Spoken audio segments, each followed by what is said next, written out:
예수님이 맹인의 눈을 고쳐주시는 것은 예수님이 어떤 분이신가를 드러내시기 위한 표적 사건입니다.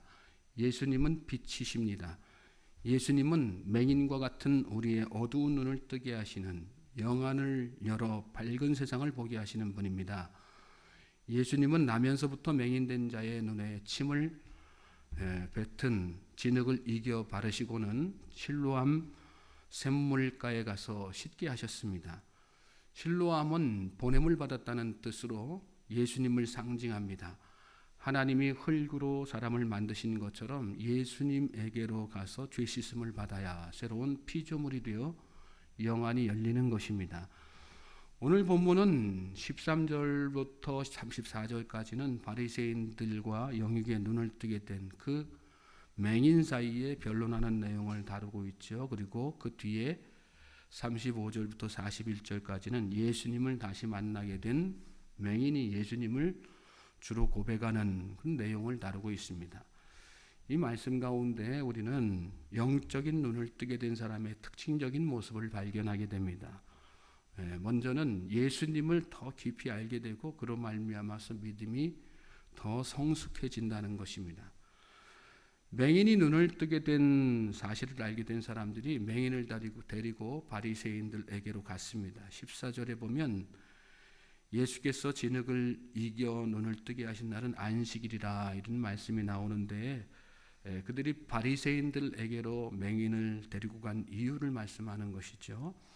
그들은 바리새인들과 같이 예수님을 나면서 맹인된 자의 눈을 뜨게 하시는 그런 어떤 초월적인 능력을 가지신 하나님의 아들이라는 것을 부인하고 단지 안식일을 범한 죄인에 불과한 사람으로 이렇게 본 것입니다. 그래서 영적인 눈이 가려져 있으면 여러분 표적을 보고도 다 믿지 않는 것입니다. 저는 저와 여러분의 영적인 눈이 떠지게 되기를 주님의 이름으로 소망하고 축복합니다. 반면에 영적인 눈이 떠진 맹인은 그들과 달랐어요. 맹인이 예수님에 대해서 증언하는 모습이 그 뒤에 쭉 이어지는데 우리가 말씀 한 절 한 절 다 깊이 있게 새벽 시간이라 묵상할 수 없으니까 중요한 부분을 이렇게 살펴보면 15절에 보시면 그 사람이 진흙을 내 눈에 바르매 내가 씻고 보나이다 이런 고백을 해요. 이 말씀 보면 예수님에 대해서 그 사람이라 이렇게 이야기하죠. 또 그런데 17절에 가서 보면 이 맹인은 예수님에 대해서 뭐라고 표현하냐면 선지자다. 17절에 보면 이에 맹인되었던 자에게 다시 묻되 그 사람이 내 눈 뜨게 하였으니 너는 그를 어떠한 사람이라 하느냐 이렇게 물으니까 대답하되 선지자니이다. 처음에는 그 사람이 이렇게 표현했어요. 그런데 그 다음번에 다시 또 물으니까 그때 가서는 선지자입니다. 제가 또 생각해 본 거예요. 하나님께서 영적인 눈을 뜨게 해주셔서 그 안에 영적인 지식들이 깨달음이 점점 더 깊어지는 것을 말씀 가운데 보게 되죠. 그리고 33절 넘어가서 보시면 이 사람이 하나님께로부터 오지 아니하였으면 아무 일도 할 수 없으리다. 무슨 얘기예요? 예수님에 대해서 하나님이 보내신 분이다 이렇게 표현하는 것을 볼 수 있어요. 그리고 38절 넘어가서 보시면 마침내 주여 내가 믿나이다. 예수님을 주님으로 구원자로 메시아로 하나님의 아들로 이렇게 고백하는 것을 보게 되죠. 점차적으로 예수님에 대해서 잘 알지 못하다가 마침내 마지막에 가서는 주님으로 받아들이는, 인정하고 고백하는 그런 모습을 말씀 가운데서 보게 됩니다.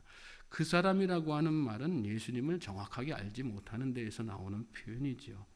맹인은 예수님을 통해서 고침받았지만 이때까지만 해도 처음 그 예수님에 대해서 정확하게 알지 못하는 그런 상태였습니다. 그러다가 다시 바리새인들이 물으니까 이번에는 선지자로 생각한다 이렇게 대답한 거예요.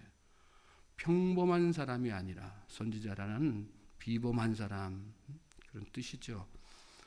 맹인은 아마도 구약시대의 선지자들을 떠올리면서 예수님이 그들보다 더 놀라운 기적을 일으켰기 때문에 최소한 그 선지자들, 구약 성경에 나오는 그 선지자들 중에 하나는 될 것이다 그렇게 생각한 것입니다. 성경에도 예수님이 분명 말과 일에 능하신 선지자라고 말씀했습니다. 그러나 맹인이 말하는 선지자와 또 그 성경에서 말한 누가복음에 그런 표현이 나오는데 성경에서 말한 선지자와는 차원이 다른 의미죠. 선지자의 역할을 하러 오신 하나님의 아들 메시아, 그것이 누가복음에서 말한 선지자라는 표현이고, 아직까지 맹인은 그런 차원의 선지자로 고백한 것은 아닙니다.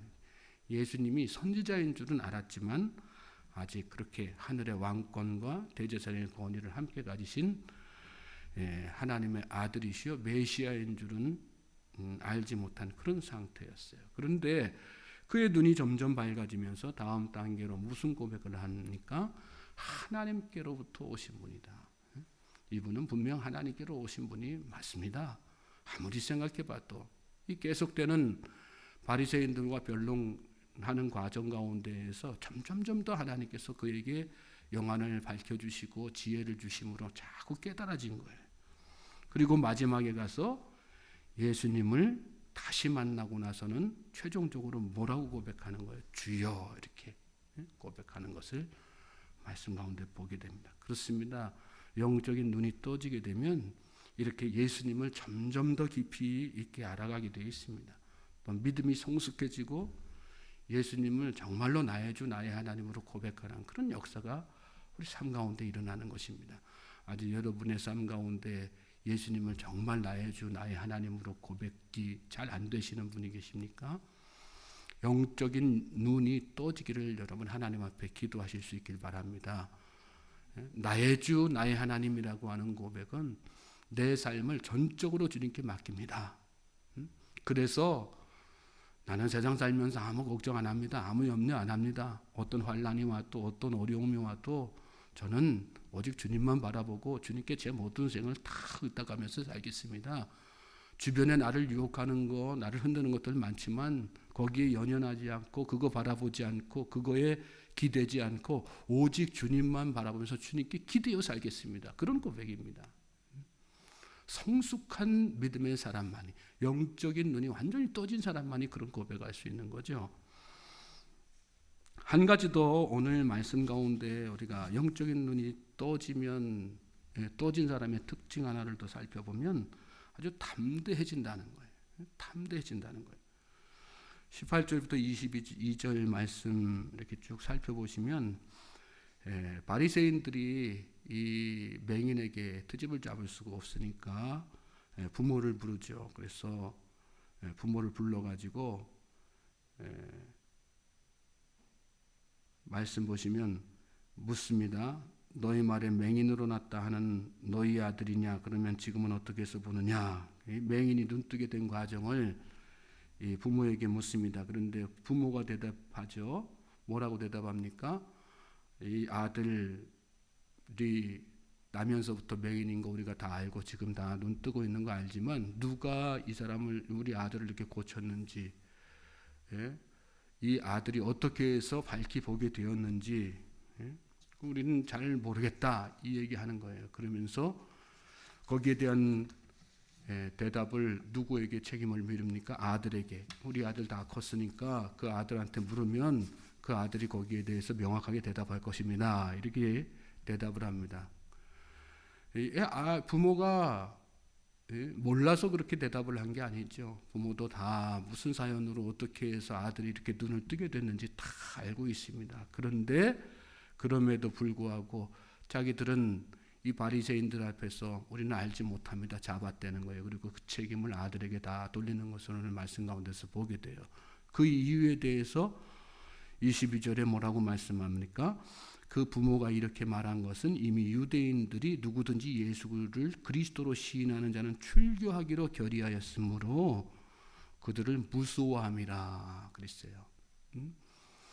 부모들은 다 알고 있었지만 예수님이 고쳐주시고 또 예수님에 대해서 또 어떤 분인지 자식을 통해서든 다 알고 있었을 거예요. 그런데 무엇 때문에요? 이 유대인들이 두려워서, 출교당할 것이 두려워서. 출교당한다고 하는 것은 그냥 뭐 유대교를 에서 배척당하는 그런 정도의 상황은 아니죠. 출교당하면 유대인들은 모든 생활하는 거에 대해서 경제 활동에 있어서 불이익을 받게 됩니다. 그러니까 그런 게 들어가서 두려워가지고 요즘 말로 하면 직장 생활하면서 내가 예수님 믿는 거 드러내면 불이익 당할까봐 두려워서 예수님 믿는 거 숨기는 거나 마찬가지입니다. 그런 식으로 이렇게 해서 두려워가지고 그들이 두려워서 자기들이 받을 불이익이 두렵고 이 바리새인들의 이 권력자들이 다 두렵고 막 그러니까 제대로 알고 있으면서도 내막을 다 알고 있으면서도 회피하는 그런 모습. 뭡니까? 알지만 영적인 안목이 영적인 눈이 떠지지 않았기 때문에 그런 거죠. 그런데 맹인은 어떻게 합니까? 당사자는 눈치 보지 않죠. 담대하게 그런 가운데에서 부모들은 바리새인들의 눈치 보고 출교당할 것 두려웠고 무서워가지고 그렇게 대답을 제대로 못했지만 이 맹인은 담대했습니다. 그렇습니다. 여러분, 우리의 영적인 눈이 떠지면 영안이 열리면 무서울 게 없습니다. 담대해집니다. 왜 그렇습니까? 진정 우리가 살면서 두려워야 할 대상이 누구인지를 알게 되기 때문이죠. 우리가 진정으로 두려워할 대상은 누구입니까? 사람이 아닙니다. 세상이 아닙니다. 누구입니까? 하나님이십니다. 믿습니까? 하나님을 두려워하는 사람은 세상 사람 두려워하지 않습니다. 하나님을 두려워하는 사람은 세상의 권력자들이 두렵지 않습니다. 이 세상 어떻게 살까? 염려되지 않습니다. 왜? 하나님께서 나와 함께 하시는 것을 믿기 때문에. 그래서 하나님은 뭐라고 말씀하세요? 여호와를 바라는 너희들아 강하고 담대하라. 시편 말씀에 그런 말씀 나오지 않습니까? 여호와를 바라는 너희들아 강하고 담대하라. 여러분, 오늘 이 말씀이 저와 여러분의 마음속에 깊이 있게 새겨지기를 주님의 이름으로 소망하고 축복합니다. 여러분 살면서 두려운 상황이 닥쳐오더라도 두려워하지 마십시오. 강하고 담대하실 수 있길 바랍니다. 우리가 잘 아는 이사야 41장 10절 말씀에서도 두려워하지 말라 내가 너와 함께함이라 놀라지 말라 나는 네 하나님이 됨이라 내가 너를 굳세게 하리라 참으로 너를 도와주리라 참으로 나의 의로운 오른손으로 너를 붙들리라 이렇게 말씀했습니다. 영안이 열리면 나를 붙드시는 하나님이 보이기 시작하는 거예요. 믿습니까? 영적인 눈이 떠지면 나를 굳세게 하시고 내 뒤에서 강한 팔로 나와 함께 하시는 그 하나님의 놀라운 능력이 다 보이게 되는 것입니다. 그러므로 영안이 열리는 게 참 중요합니다.